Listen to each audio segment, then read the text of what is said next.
Yo, listen up, here's the story about a little guy that lives in a blue world. And all day and all night and everything he sees is just blue. Like him, inside and outside. Blue his house with a blue little window and a blue Corvette. And everything is blue for him and himself and everybody around. Cause he ain't got nobody to listen.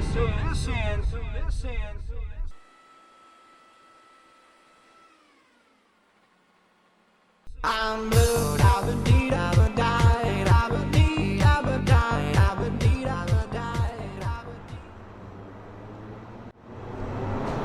deed. Walls made of brick, stone and steel, but are they always real? I'm here in Turin, the heartland of industrial Italy, to find out. I'm blue, I've been deed, I've been died, I've been deed, I've been died, I've been deed, I've been died, I've been deed, I've been died, I've been deed, I've been died, I've been deed, I've been died, I've been deed, I've been died. Turin is known for many things. Fiat cars, the shroud of Turin, blue by Eiffel 65. But one thing it's less known for, but should be, is pollution. Behind me, you should be able to have a clear view of the Basilica di Suberga. But instead, not a trick of the light, is a layer of smog, or a wall of smog, if you will.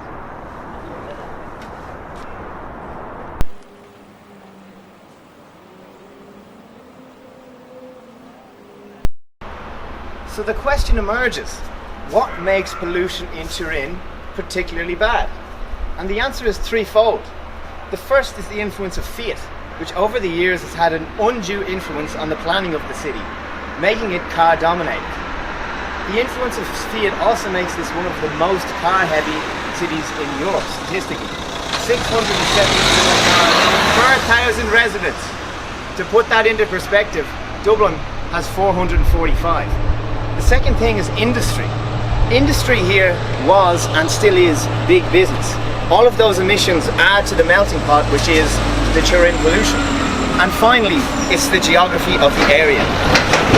Turin is settled right at the bottom of the Po Valley.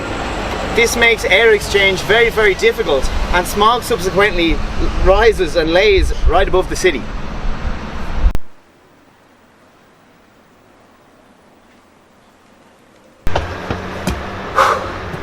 In 2017, Turin exceeded air quality limits 118 days out of 365. But what is pollution, and why should we care about it?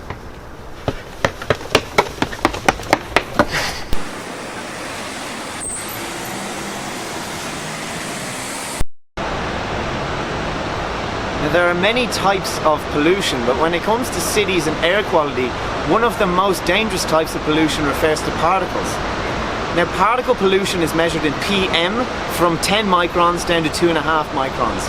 2.5 microns representing the smallest particles and thus the most dangerous for our health. Now, what is actually the problem with those particles? Well, come along and I'll tell you.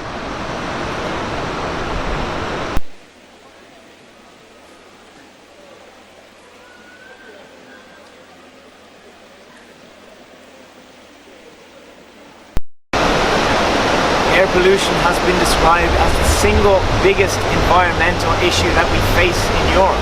It's highly correlated to bronchitis, pneumonia, asthma, lung development, brain development, as well as DNA methylation pattern change in pregnant women. I don't even know what that is. It sounds dangerous.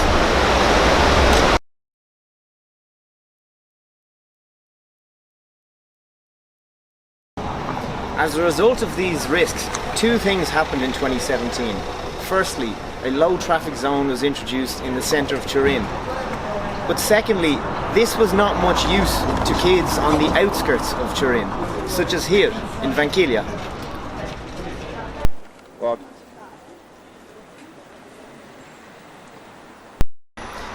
what did the people of Vanchiglia think about Vanchiglia?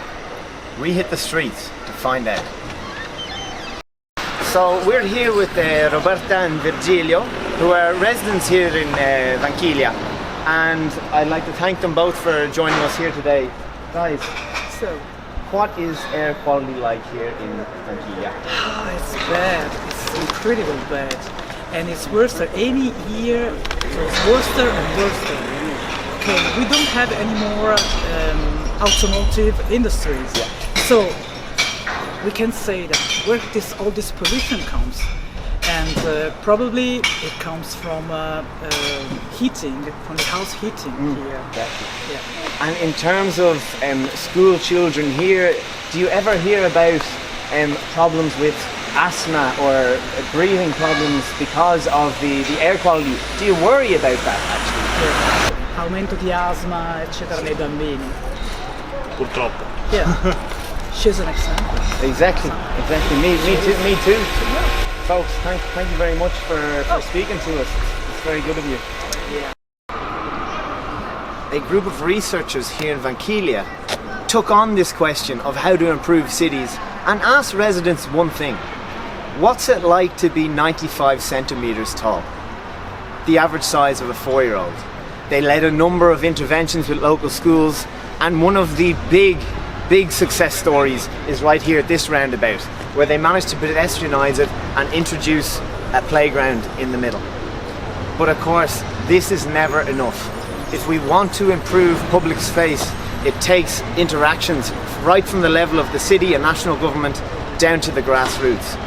If we manage this, we might be able to change the dominance of cars towards more sustainable modes of transport, stop pollution, and keep ourselves from going blue in the face. This is Wall to Wall. Thank you very much.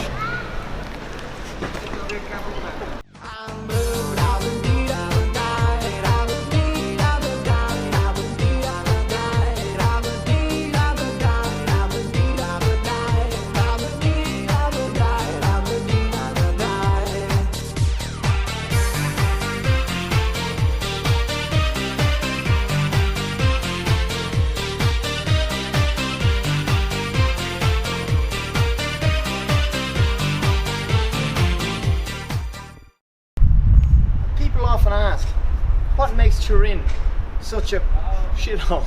No.